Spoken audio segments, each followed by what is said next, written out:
ini punya zaman, fitnah yang disebutkan oleh Rasulullah, zaman fitnah ni, fitnah ini bermula daripada kalangan ulama. Okey, punca rosaknya umat akhir zaman bermula bukan daripada ahli maksiat, bukan bermula daripada geng cocok langit dalam disko. Nah, bukan jenis geng pil huda kan. Tapi bermulanya rosaknya umat pada akhir zaman bermula daripada kalangan alim ulama. Alim ulama yang mana? Disebut di dalam kitab Minhajul Abidin Imam Ghazali kat sekarang. Disebut di dalam kitab Hidayatus Salikin karangan Syekh Abdul Samad Al-Palimbai.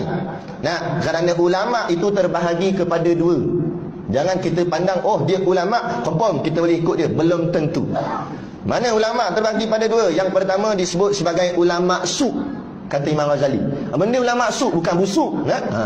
Dia wangi, wangi. Nah, tapi ulama su' ni artinya jahat. Ulama yang jahat. Macam mana ulama jahat? Ulama yang cinta kepada dunia. Satu lagi ialah ulama ukhrawi ataupun ulama akhirat. Ulama yang cinta kepada akhirat, tidak terkejar akan barang dunia. Ini ulama yang perlu kita ikut. Adapun ulama yang mencintai dunia, jangan kita ikut. Jadi bermula fitnah ini daripada kalangan alim ulama. Mana ulama yang su', ulama yang jahat, ulama cinta dunia. Sebelum saya nak cerita kenapa ulama cinta dunia ni yang jadi punca fitnah, kita cerita dulu ciri-ciri dia. Macam mana nak kenal? Sebab kita banyak agak kenal ustaz, jadi tak tahu ustaz ni boleh ikut tak dia ikut, ulama ni boleh ikut ke tak dia ikut. Jadi nak kenal kat Malaysia bersepah alim ulama, bersepah ustaz. Jadi mana satu yang ulama su', yang mana satu ulama akhirat. Antara ciri-ciri, kita tak sebut nama, kita sebut ciri-ciri. Pandai-pandailah nilai.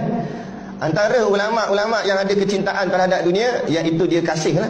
Dia buat sesuatu tu kerana nak jawatan, mengejar jawatan. Dia bermula daripada masa dia mengaji lagi. Nampak? Kenapa ni mengaji sampai ke Mesir? Bukan salah mengaji Mesir, bagus. Nampak? Lagi jauh kita cari ilmu, lagi bagus, lagi banyak, lagi luas pengalaman. Pergilah nak pergi. Ada kemampuan pergi. Tapi tujuan di Mesir supaya balik ada jawatan. Aduh. Dari situ sudah tersesat akan dia punya matlamat. Tujuan pergi ngaji Mesir tu balik supaya ada jawatan dalam jabatan agama. Contoh, kita tak cakap siapa-siapa ni. Nah, tujuan ngaji tu ambil sampai master PhD, sampai orang panggil profesor, sampai orang panggil doktor supaya jadi tok mufti. Tujuan nak jawatan. Nampak? Bukan tujuan kerana ummah. Zaman dulu-dulu tok-tok guru, alim-alim ulama, para masyaikh hebat-hebat nama syekh-syekh Melaka, suruh ni titah sultan hantar surat suruh lantik jadi mufti, tolak. Berapa ramai yang tolak?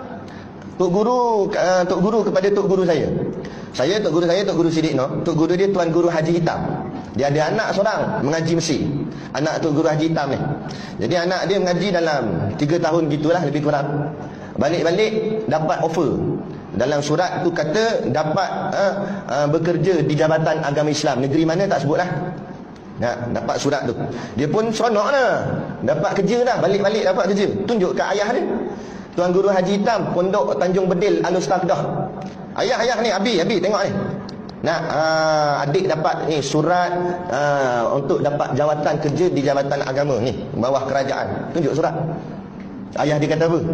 Ayah dia kata, ni aku nak habaq kat hang.